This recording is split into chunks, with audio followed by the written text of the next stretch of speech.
Olá, todos os gestores, coordenadores e professores de Assunção do Piauí. Eu estou gravando esse pequeno vídeo porque o momento exige de nós, profissionais da educação do município, alguns posicionamentos. Então, como é sabido de todos, nós tínhamos um plano de contingência, que esse plano contemplava a nossa volta no mês de agosto, no início de agosto. Sabemos que o número de casos no município tem aumentado bastante e isso não será possível.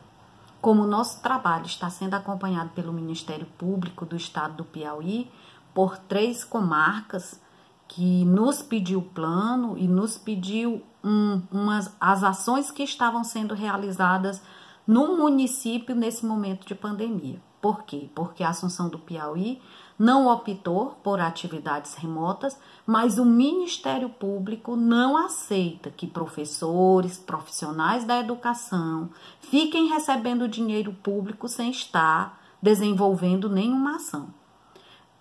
O próprio Tribunal de Contas do Estado, ele é claro, ele diz, tudo bem, o município pode não estar fazendo atividades remotas, mas também não pode estar parado. Tem que haver o processo de desenvolvimento dos vínculos entre alunos e professores, escolas e pais, para que se evite a evasão escolar no retorno das aulas. Isso é claro, isso está presente também nos 2 pareceres do Conselho Nacional de Educação, tanto no parecer 05/2020, como no parecer 011, que saiu na semana passada. Então, assim, como nós chegamos a esse momento, qual é a proposição da Secretaria Municipal de Educação? É apresentar 3 propostas para os professores e os profissionais da educação, e nessas 3 propostas haver uma consulta pública para vocês escolherem aquilo não que é melhor para nós profissionais da educação, porque nós trabalhamos e temos um foco, que eu sempre falo para vocês, que é quem? Que é o aluno.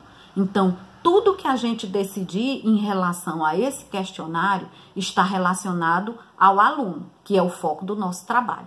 A nossa primeira proposta é retomarmos em agosto com 30 dias de atividades não presenciais e retomarmos o ensino híbrido, a primeira proposta, 30 dias de atividades não presenciais, e retornarmos no ensino híbrido a partir de setembro, quando as atividades letivas forem liberadas.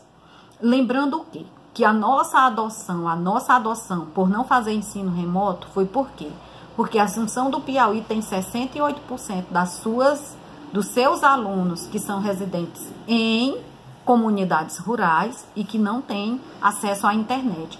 Esses alunos ou têm acesso à internet de baixa qualidade ou têm acesso à internet, mas não têm o mecanismo de tecnologia dentro da sua família para poder entrar em contato. Só atividades impressas, a gente sabe que sem a interação familiar fica difícil haver aprendizagem. E essas atividades remotas, não presenciais, elas só podem ser validadas pelo Conselho Municipal de Educação, que tem como presidente a professora Edneime, que tem conduzido o processo de forma com muita lisura, com muito pé no chão, inclusive é elogiada pela UNCM estadual, pelos posicionamentos dela e pelas decisões que o Conselho vem tomando. Então, assim, se houver possibilidade de vocês optarem pela opção 1, a gente quer deixar bem claro o quê? Primeiro, essas atividades, elas só terão validade se elas forem aprovadas pelo Conselho Municipal de Educação.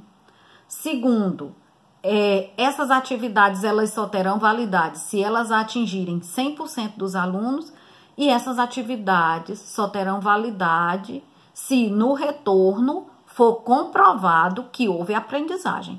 O conselho, ele pode pedir um diagnóstico no retorno e essas atividades, elas só podem ser validadas se for comprovado que houve ao menos 60% de aproveitamento em termos de habilidades.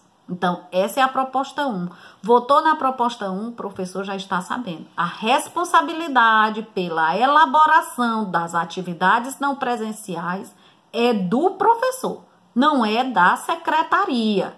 certo? A gente sabe que na sala de aula o professor não é responsável pela elaboração das atividades, pois no ensino remoto e no ensino não presencial, que vai ter no ensino híbrido do nosso retorno, essa responsabilidade ela é do professor. Outra coisa, eu fiquei muito triste com a situação que me relataram em relação às interações familiares, que muitos professores não acessavam os grupos, que muitos professores nunca deram nem um bom dia. Eu queria deixar bem claro que professor, já disse isso para vocês e vou relatar mais uma vez, professor não é contratado por dia letivo, gente. Professor é contratado por carga horária. Ou você é contratado 20 horas, ou você é contratado 40 horas. Qual é a obrigação do município?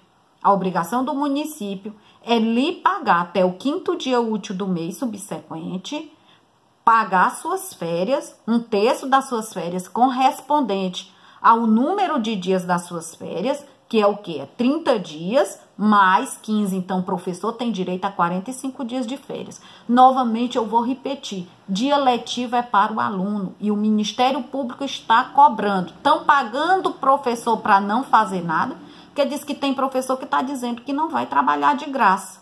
E aí eu pergunto, e o município pode lhe pagar com o dinheiro público para você ficar sem fazer nada? Essa é a reflexão que fica. A segunda opção é o quê? É nós retornarmos o calendário em setembro, quando houver a possibilidade, e estender o ano letivo até o ano seguinte. No caso, nós iríamos encerrar o ano letivo em janeiro. Como a gente não trabalharia em agosto, nós só vamos encerrar o ano letivo no final de fevereiro. Então, nossas férias ficariam em março e nós só retomaríamos as aulas do ano de 2021 em abril. Nessas possibilidades, nós iríamos estar estendendo o período letivo de 2020, entrando mais um mês em 2021. Lembrando que nesse nosso retorno nós vamos ter atividades híbridas. O que serão essas atividades híbridas? Nós vamos estar trabalhando com metade das turmas em um dia e metade das turmas nos outros dias. Por isso que nós estamos pedindo aos professores para elaborar o caderno de atividade não presencial, porque vocês estão recebendo e no retorno nós vamos precisar dessas atividades. E estamos sabendo que não teremos tempo. Por quê? Porque um dia o aluno vai para a escola, no outro dia ele fica em casa. Quando ele ficar em casa, para poder contar a carga horária, eu tenho que dar alguma atividade para ele. Então, o que a gente está fazendo nesse momento? Nós estamos elaborando essas atividades não presenciais. O município não está pedindo nada mais além do que a obrigação de todo profissional. Ele recebe para prestar um serviço, tá certo? E um serviço público e de qualidade. Então, as atividades não presenciais, ela deve ter uma qualidade tal e qual as atividades presenciais. E a terceira opção, que foi a opção que a Secretaria de Educação achou mais conveniente, é o quê? É aglutinar o ano letivo de 2020 no ano letivo de 2021. Quando for possível um retorno, sendo ele em setembro, ou em outubro, ou em novembro, a gente vai antecipar o ano de 2021 e vamos fazer um ano de 300 dias letivos presenciais e mais 100 dias, certo? Não presencial. Então, nós teríamos o ano letivo de 2021 todinho com atividades presenciais e não presenciais. Como nós sabemos, a medida provisória 934/2020, ela flexibilizou os dias letivos, mas ela não flexibilizou a carga horária. Então, a gente iria estar trabalhando com atividades presenciais e atividades não presenciais durante todo esse período. Eu espero aqui ter esclarecido algumas dúvidas de vocês. Me coloco à disposição de todos, como sempre me coloquei, para esclarecer quaisquer outras dúvidas que venham ter em relação a isso. Outra coisa que eu queria pedir encarecidamente para vocês: o foco do ensino continua sendo o aluno.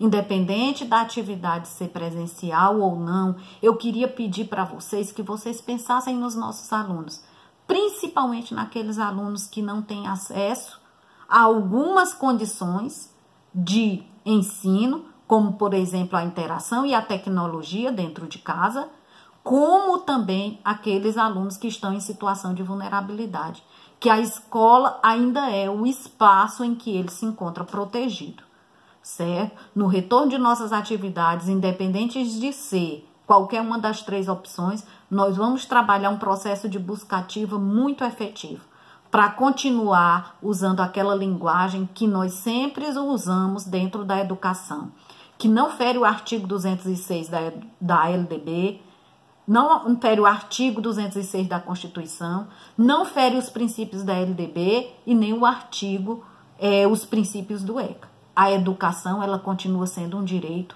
de todos, tá bem? Muito obrigada e até uma próxima oportunidade.